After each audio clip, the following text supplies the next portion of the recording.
वळूयात पुढील बातमीकडे। जुन्नर तालुक्याच्या नाणेघाट परिसरातील निसर्ग सौंदर्याचा आनंद घेण्यासाठी वीकेंडला पर्यटकांनी मोठ्या संख्येने गर्दी केली। या ठिकाणी उल्लडबाजांचा आणि मद्यपींचा कुटुंबासोबत आलेल्या पर्यटकांना मात्र कुठलाही त्रास होऊ नये यासाठी जुन्नर पोलिसांकडून कसून तपासणी केली जाते।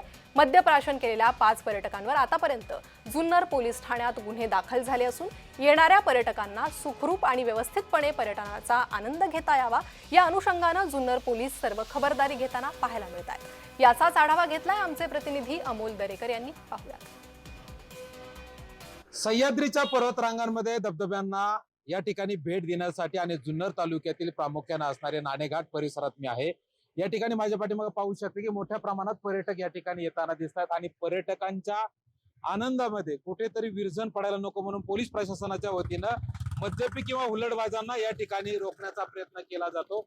या ठिकाणी जुन्नर पोलीस प्रशासनाच्या वतीनं या ठिकाणी कसून चौकशी केली जाते आणि या ठिकाणी जे तरुण असतील किंवा हुल्लडबाज असतील किंवा मद्यपी असतील यांना जे कुटुंबासह फिरण्यासाठी आले त्यांचा त्रास होऊ नये म्हणून या ठिकाणी मोठ्या प्रमाणामध्ये खरं तर पोलीस प्रशासनाच्या वतीनं कसून तपासणी करत असताना या ठिकाणी पर्यटनाच्या माध्यमातून खरं तर एक पोलीस प्रशासनाची जबाबदारी म्हणून या ठिकाणी काम केलं जात आहे। अमोल दरेकर, जय महाराष्ट्र, जुन्नर पुणे।